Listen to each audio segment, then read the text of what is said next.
आज हम क्लास 9 का chapter first matter in our surrounding के बारे में पढ़ेंगे। ठीक है, तो फर्स्ट ऑफ ऑल मैटर होता क्या है। ठीक है, तो यहाँ पे किसी भी सिचुएशन या सब्जेक्ट की बात नहीं की जा रही है। जैसे नॉर्मली अपन बोलते हैं व्हाट इज द मैटर, क्या बात हुई, तो यहाँ पे ये वाला मैटर नहीं है। तो फिर केमिस्ट्री में मैटर क्या होता है?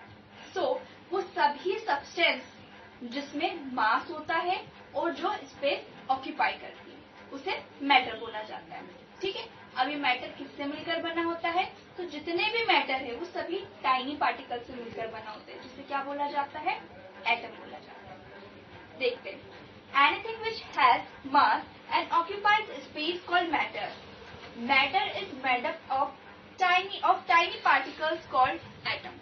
ठीक है, तो फिर तो सराउंडिंग में से बहुत सारी चीजें हैं जिसमें वेट होता है, जो स्पेस भी घेरती है और टाइनी पार्टिकल से मिलकर बनी होती है। एग्जैक्टली, फॉर एग्जाम्पल जैसे कि चेयर हो गया, एयर हो गया, वाटर हो गया, टेबल हो गया, ये व्हाइट बोर्ड हो गया, चौक हो गई, तो ऐसे बहुत सारी चीजें हैं जो कि टाइनी पार्टिकल से मिलकर बनी होती है और जो मैटर कहलाती है। ठीक, तो फिर ऐसे क्या चीजें होंगी जो मैटर नहीं कहलाएंगी? जैसे कि लाइट, ठीक है, साउंड, ये मैटर नहीं होता। क्यों? क्योंकि ये एनर्जी होती है। वैसे शेडो क्या होता है? उसमें मास नहीं होता है। ठीक है, वैसे फीलिंग्स जैसे कि सैडनेस, हैप्पीनेस, ये इसमें भी मास नहीं होता है, तो ये मैटर नहीं कहलाता है। ठीक है, अगर हम मैटर की कैरेक्टरिस्टिक्स की बात करें तो क्या होता है? The particles of matter are very small. ये अपन ने डिस्कस कर लिया है कि जो मैटर है वो टाइनी पार्टिकल से मिलकर बना होता है। जैसे कि एग्जाम्पल लेते हैं इसका, जैसे कि ये बीकर है, बीकर में वाटर, ठीक है, आप एक क्रिस्टल मैंने किसका डाल दिया? पोटेशियम पर मैग्नेट का डाल दिया। ठीक है, आप इसके जो पार्टिकल्स है, टाइनी पार्टिकल्स है, वो इसमें डिसॉल्व हो जाएंगे। जब डिसॉल्व हो जाएगा तो ये पर्पल कलर देगा। ठीक है, अब इसमें से थोड़ा पानी में किसी और बीकर में डालूंगी, ठीक है, किसी और वाटर में डालूंगी, तो फिर भी उसका कलर पर्पल ही रहेगा। तो इसका कहने का मतलब क्या है? तो जो इसके जो टाइनी पार्टिकल्स हैं वो हर उसमें जाएंगे, हर बीकर में जाएंगे, तो वो पर्पल ही कलर रहेगा। ठीक है, आगे, particles of matter have space between them. ठीक है, अब क्या है, जितने भी मैटर होते हैं वो पार्टिकल से मिलकर बने होते हैं। ठीक, तो उनके बीच में क्या होती है? स्पेस होती है। ठीक है, फॉर एग्जाम्पल दूसरा एक्सपेरिमेंट अपन लेते हैं, जैसे कि बीकर है। ठीक, बीकर में अपन ने वाटर लिया और उसमें शुगर डाल दिया। ठीक, तो जब हम शुगर डालेंगे तो उसका लेवल क्यों नहीं बढ़ता है? तो इसलिए उसका लेवल नहीं बढ़ता है क्योंकि जो वाटर का जो पार्टिकल्स है उसमें स्पेस होता है। ठीक है, तो वो स्पेस को कवर कर लेता है। ठीक, third, particles of matter are continuously moving. जो पार्टिकल्स होते हैं मैटर के वो कंटिन्यूअसली मूव करते रहते हैं। ठीक है, अगर हम बात करें जैसे कि बीकर है, बीकर में वाटर है, अगर हमने उसमें इंक डाल दिया, ठीक, तो वो इंक जो है वो कंटिन्यूअसली क्या है, वो नीचे तक पूरे पानी में फैल जाएगा। ठीक, दूसरा एग्जांपल लेते हैं अगरबत्ती का। ठीक, तो अगरबत्ती क्या है, अगर हमने किसी दूसरे रूम में अगरबत्ती लगाई है तो उसकी जो फ्रेग्रेंस है वो यहाँ तक आ जाती है।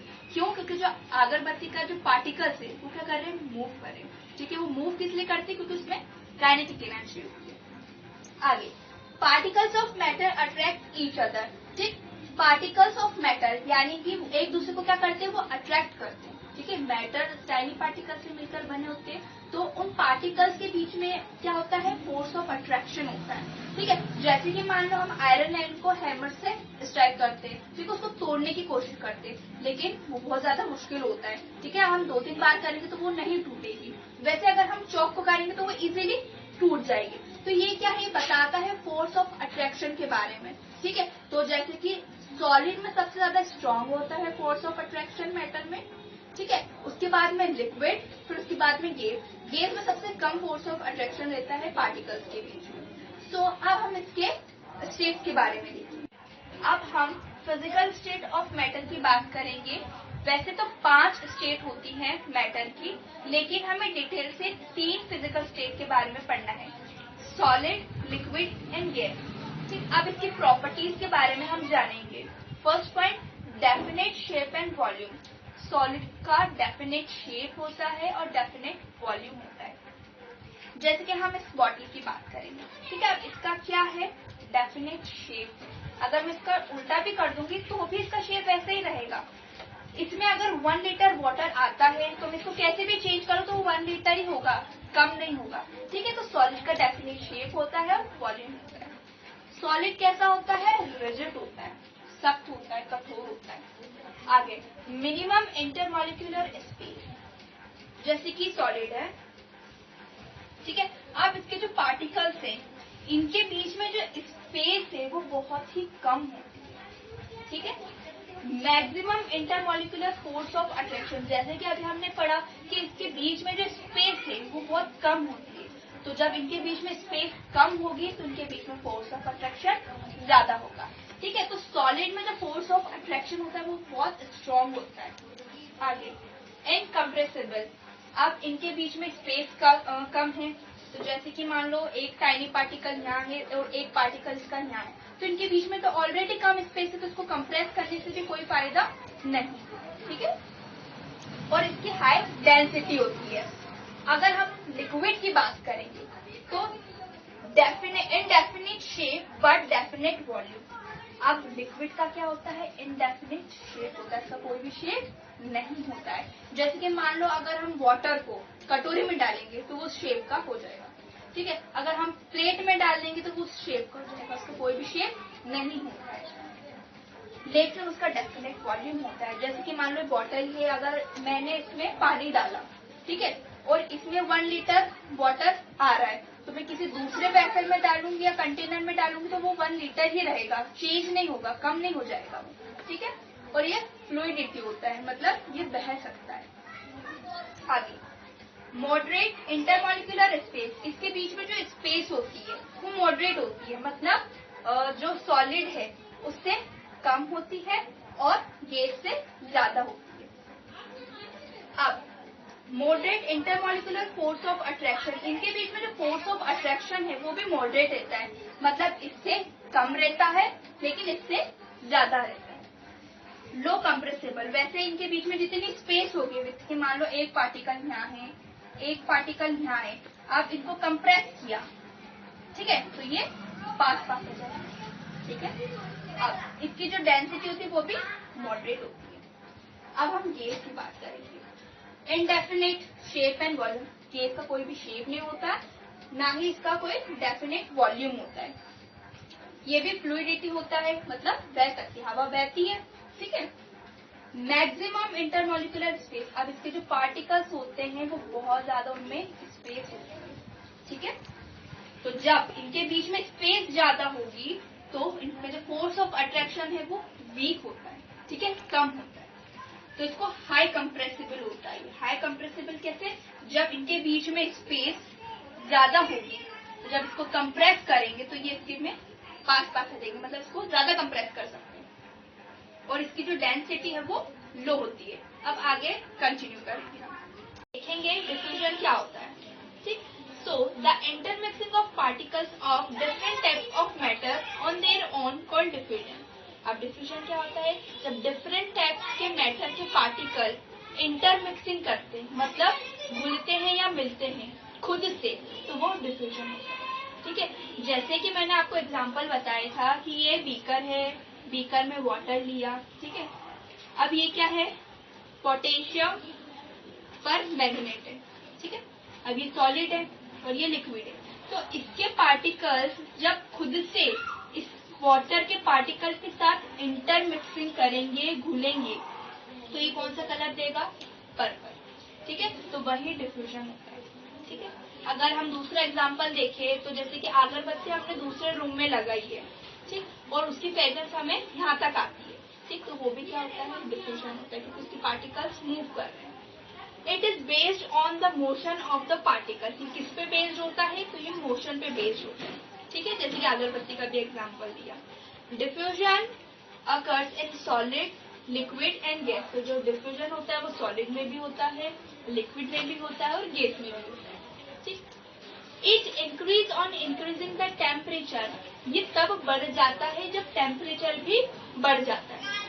जैसे कि अगर आप एग्जांपल लेते हैं कि आपने कढ़ाई ली, कढ़ाई में तेल डाला, उसमें जीरा डाला, तो कुछ भी मोशन नहीं होगा। ठीक है, लेकिन जैसे ही मैं उसमें टेम्परेचर दूंगी, ठीक है, उसको हीट करूंगी, तो उसमें जो जीरा है वो क्या है? उसमें आवाज आने लगेगी। ठीक है, वो मोशन करने लगेगा तो उसकी स्मेल भी क्या है, बाहर तक आएगी। आपने कई बार देखा होगा जब घर में सब्जी बनती है तो उसकी स्मेल भी बाहर तक आती है, तो किस वजह से होता है, तो वो भी डिफ्यूजन की वजह से होता है। ठीक है, द यूनिट ऑफ टेम्परेचर, अब क्या पढ़ेंगे, टेम्परेचर की यूनिट। तो केल्विन, सेल्सियस, फ़ारेनहाइट, ये तीनों ही इसकी यूनिट होती है, बट इसकी ऐसा यूनिट की बात करें तो वो क्या होती है, केल्विन। अब जैसे कि मेनली अगर हम न्यूज़पेपर में भी देखते तो कि आज का टेम्परेचर 25 डिग्री सेल्सियस है, सेल्सियस में आता है, तो फिर सेल्सियस और केल्विन में क्या रिलेशन है, तो देखते हैं 0 डिग्री सेल्सियस में 273 केल्विन होता है। ठीक है, तो अब हम देखते हैं अगर हमें केल्विन निकालना है तो हम सेल्सियस में प्लस 273 करते हैं, अगर हमें सेल्सियस निकालना है तो केल्विन में से 273 को सब्ट्रैक्ट कर देंगे। एग्जाम्पल देखते हैं, 25 डिग्री सेल्सियस को हम अगर हमें केल्विन में चेंज करना है तो हम केल्विन का फॉर्मूला अप्लाई करेंगे, 273 में 25 को प्लस कर देंगे तो हमारा केल्विन 528 आ जाएगा। वैसे ही इसका रिवर्स करते हैं, केल्विन को सेल्सियस में चेंज करते हैं। ठीक है, तो वही इसका फॉर्मूला अप्लाई कर देते हैं, तो 293 में से 273 को सब्ट्रैक्ट कर देंगे तो आंसर 20 आ जाएगा। क्लियर है, अब हम आगे देखते हैं। सो अब हम देखेंगे change in states of matter. क्या मैटर की जो स्टेट है वो चेंज हो सकती है, तो यस, मैटर की जो स्टेट है वो डेफिनेटली चेंज हो सकती है। ठीक है, वो कैसे चेंज हो सकती है, जब हम टेम्परेचर में चेंज कर दें तब स्टेट मैटर की चेंज हो सकती है। ठीक है, जब हम प्रेशर में चेंजिंग कर दे तो भी मैटर की स्टेट चेंज हो जाती है। अब इसको देखते हैं, जैसे कि अगर हम सॉलिड को लिक्विड में चेंज करेंगे, फॉर एग्जाम्पल आइस क्यूब लिया, ठीक है, आइस क्यूब पे क्या दिया, टेम्परेचर दिया, तो वो किसमें चेंज हो जाएगा, लिक्विड में चेंज हो जाएगा। ठीक, तो उस प्रोसेस को क्या बोलते हैं, फ्यूजन। फ्यूजन भी बोल सकते हैं, मेल्टिंग पॉइंट भी बोल सकते हैं। तो जब हम सॉलिड को लिक्विड में चेंज करेंगे, कैसे चेंज किया, जब उसको हीट दी, तो उस प्रोसेस को क्या बोलते हैं, फ्यूजन या मेल्टिंग पॉइंट। एग्जाम्पल दे दिया है आइस। ठीक है, जब आइस क्यूब को टेम्परेचर देंगे तो वो लिक्विड में चेंज हो जाएगा।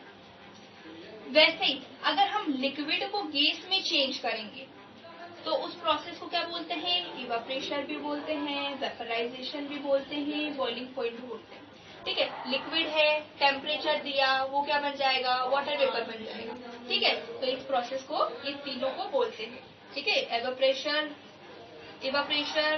And vaporization, boiling point. तो लिक्विड को हीट दिया तो वो गैस में चेंज हो जाएगा। अब इसके रिवर्स प्रोसेस देखते हैं। ठीक है, जब हम गैस को लिक्विड में चेंज करेंगे तो उसको क्या बोलते हैं, कंडेंसेशन, मतलब प्रेशर की बात आ जाएगी।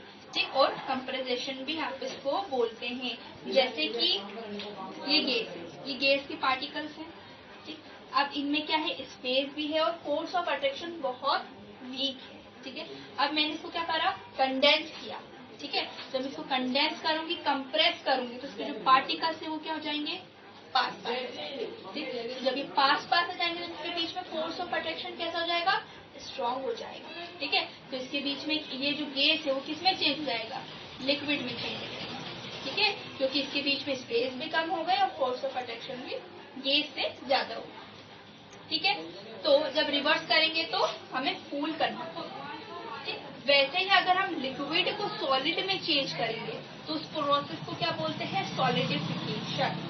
ठीक है, आगे देखते हैं, क्या डायरेक्ट सॉलिड से गैस में भी चेंज हो सकता है, लिक्विड में बिना चेंज किए, तो हाँ हो सकता है। उस प्रोसेस को क्या बोलते हैं, सब्लिमेशन। तो ऐसे कि कौन कौन से एग्जाम्पल हो सकते हैं, जैसे कि आप घर में यूज करते हैं क्या, कपूर। ठीक है, तो वो क्या होता है, सॉलिड होता है, लेकिन जब उसको जलाते हैं तो वो किसमें चेंज हो जाता है, गैस में चेंज हो जाता है। वैसे नेफ्थलीन बॉल्स होती है, रेनी सीजन में कपड़े नहीं सूख पाते, फिर उसमें से बैड स्मेल आने लगती है, तो आप बॉल्स रखते हैं, नेफ्थलीन बॉल्स। ठीक है, ताकि उसमें स्मेल अच्छी आए, तो वो भी सॉलिड से किसमें चेंज हो जाती है, गैस में चेंज हो जाती है। ठीक है, वैसे आयोडीन होता है, एमोनियम क्लोराइड होता है, तो बहुत सारे एग्जाम्पल है जो कि सॉलिड से गैस में चेंज होते हैं। वैसे ही गैस भी सॉलिड में चेंज होता है, जिसे क्या बोलते हैं, डिपोजिशन। ठीक है, अब हम आगे देखते हैं, डेफिनेशन के बारे में देख लेते हैं। Melting point, the process in which solid change into liquid at atmospheric pressure जब सॉलिड लिक्विड में चेंज हो जाता है एटमॉस्फेरिक प्रेशर पे, तो उसको मेल्टिंग पॉइंट बोला जाता है। ऐसे बॉइलिंग पॉइंट होगा, आप सॉलिड की जगह लिक्विड लिख सकते हैं और लिक्विड की जगह गैस कर सकते हैं, ठीक है। तो वो क्या हो जाएगा, बॉइलिंग पॉइंट हो जाएगा।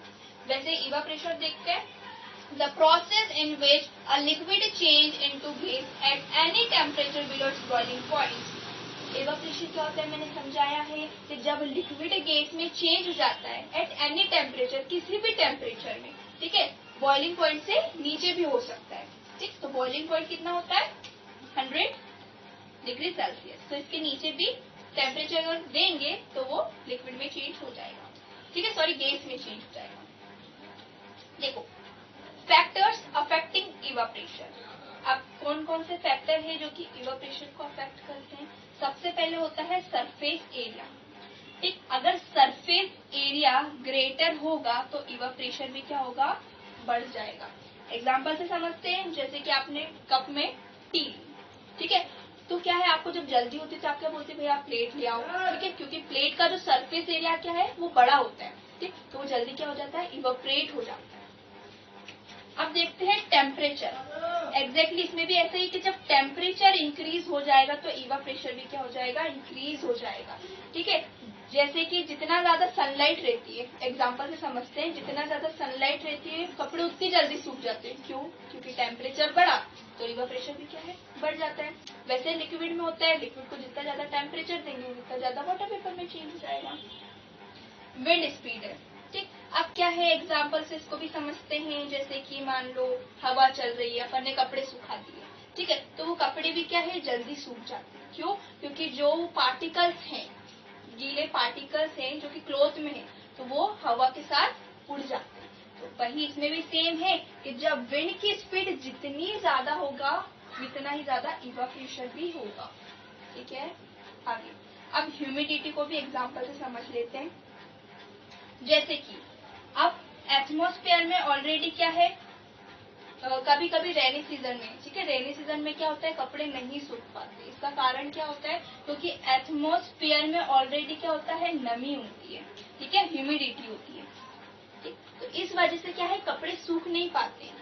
क्यों, क्योंकि एटमॉस्फेयर में ऑलरेडी वाटर वेपर है, तो वो और क्यों वाटर लेना चाहेगा, ठीक है। तो इस वजह से क्या है, रेनी सीजन में कपड़े नहीं सूख पाते। तो इसमें अपोजिट होता है, ह्यूमिडिटी जितनी ज्यादा होगी इवापोरेशन उतना ही कम होगा, ठीक है। आगे देखते हैं, अब हम बात करते हैं लेटेंट हीट की। अभी लेटेंट हीट क्या होता है, लेटेंट का मतलब क्या होता है, छुपी हुई।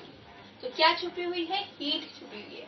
अब देखो, जैसे कि मान लो एक कंटेनर है, इसके अंदर आइस रखा हुआ है, ठीक है। अब मैंने क्या दी, इसको हीट दी, ठीक। तो अब मैंने इसको हीट दी, तो ये जो आइस क्यूब है वो किस में चेंज हो जाएगा, लिक्विड में चेंज हो जाएगा, ठीक है। तो ये क्या है, जब मैंने इसको हीट दी तो ये कितना हो गया, 0 डिग्री सेल्सियस हो गया, ठीक है ना। ये 0 डिग्री सेल्सियस, जैसे मान लो ये आइस था तो कितना हो सकता है, आई थिंक माइनस, अगर -10 डिग्री सेल्सियस है तो इसको हीट देंगे तो 0 डिग्री सेल्सियस तक क्या आ गया, ठीक। फिर मैंने इसको और हीट दी, बहुत हीट दी, लेकिन फिर भी ये आगे ही नहीं बढ़ रहा है, ठीक है। ये क्या है, थर्मामीटर है, ठीक। तो लेकिन थर्मामीटर में तो 0 से आगे ही नहीं बढ़ रहा है।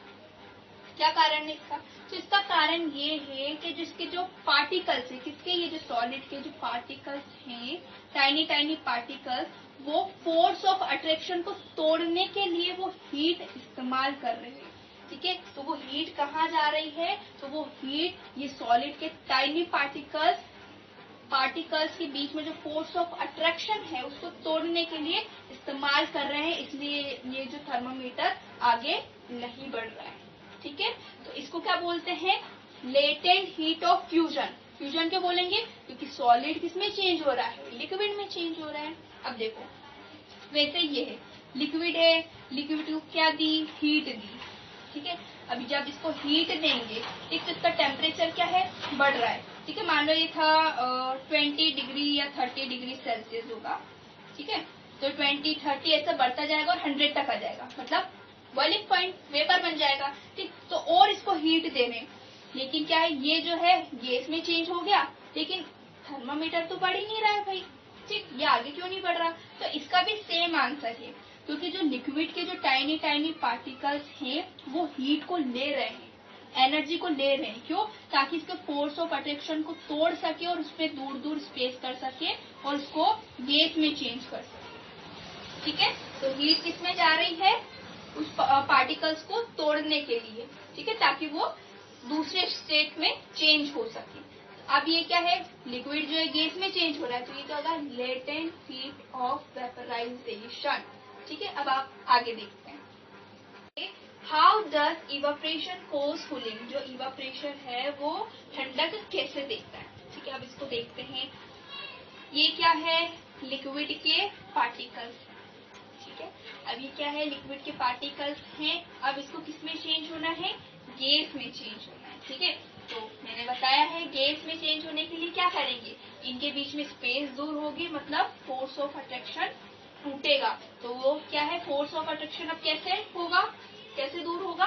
कि जब ये अपने पास से, अपने सराउंडिंग से क्या लेंगे? एनर्जी लेंगे, मतलब हीट लेंगे। ठीक है, अब उस एनर्जी और उस हीट की वजह से इनके बीच में क्या होगा? फोर्स ऑफ अट्रैक्शन टूट जाएगा और इसमें स्पेस ज्यादा होगी। मतलब अब लिक्विड जो है किसमें चेंज हो गया? गैस में। तो जब सारी हीट इसमें ये एब्जॉर्ब कर लेगा तो सराउंडिंग कैसा हो जाएगा? ठंडा हो जाएगा। ठीक है, अब आपने देखा होगा एक और, जब अपन नेल पेंट लगाते हैं, ठीक, फिर उसको रिमूव करते हैं नेल पॉलिश रिमूवर से, ठीक, तो आपने देखा होगा वो ठंडा ठंडा आपको लगता है। तो कैसे होता है? तो एग्जैक्टली वो भी सेम प्रोसेस से होता है कि जब आप उसको लगाते हैं तो वो आपकी बॉडी से एनर्जी लेता है। ठीक है, जब वो एनर्जी लेगा तो फिर तुरंत क्या है? वो वाटर वेपर में चेंज हो जाता है, तो फिर वो वहां से आपको ठंडा ठंडा महसूस होता है। ठीक है, Why should we wear cotton clothes in summer? Summer में अपन कॉटन क्लोथ क्यों पहनते हैं? भैया सब लोग बोलते हैं कि समर में कॉटन क्लोथ पहननी चाहिए। क्या रीजन है? तो इसका रीजन ये है कि गर्मी में जो कॉटन है वो क्या है? अपने लिक्विड मतलब स्वेट को एब्जॉर्ब कर लेता है। ठीक है, अपनी जो बॉडी से एनर्जी, जो हीट है, ठीक है, उससे वो बाहर की ओर चल जाता है, जो स्वेट है। ठीक, और फिर वो क्या हो जाता है? इवापोरेट हो जाएगा। जब अपनी बॉडी से हीट या एनर्जी बाहर जाएगी तो अपन को कैसा महसूस होता है? ठंडा महसूस होता है। तो इसलिए अपन कॉटन क्लोथ पहनते हैं। वाई वी शुड मटका इन समर? अपन मटका समर में तो यूज करते ही हैं, तो उसका क्या रीजन है? तो इसका रीजन देखते हैं। जैसे कि मान लो मटका है, ठीक है, अब इसमें क्या होते हैं? टाइनी टाइनी पोर्स होते हैं, छेद होते हैं। ठीक है, अब ये जो छेद से अंदर पानी भरा हुआ है, ठीक, तो ये क्या होता है? रिसकर बाहर आ जाता है। ठीक है, आपने देखा होगा मटका गीला रहता है बाहर से। ठीक है ना, क्यों? क्योंकि इसमें छेद होते हैं। तो अभी क्या करेगा? अब ये जो छेद है इवापोरेट होता है। ठीक है, तो अभी इवापोरेट होने के लिए क्या करेगा? हीट लेगा, एनर्जी लेगा। ठीक, तो ये एनर्जी कहाँ से लेता है? जो अंदर वाटर है उससे वो हीट लेता है और थोड़ी बहुत एनर्जी वो बाहर से भी ले लेता है। ठीक, कभी क्या है? जब इसने हीट लिया, ठीक है, एनर्जी ली, तो ये जो लिक्विड है फोर्स ऑफ अट्रैक्शन टूटेगा, किसमें चेंज होगा? गैस में, वाटर वेपर में। तो अब जब अंदर की हीट उड़ गई, ठीक, गायब हो गई, तो अंदर कैसा होगा? ठंडा पानी होगा। ठीक है, अब हम डिफरेंसेस देख लेते हैं। नहीं, एक मिनट, यहाँ पे एक और है, drops on bottles after removing from fridge. अब क्या है? आपने कई बार देखा होगा कि जब आप फ्रिज में से बॉटल निकालते हो, ठीक है, तो उसमें क्या है? बाहर ड्रॉपलेट्स हो जाते हैं। उसका भी क्या रीजन है? तो देखो, इसको भी एक्सप्लेन कर लेते हैं।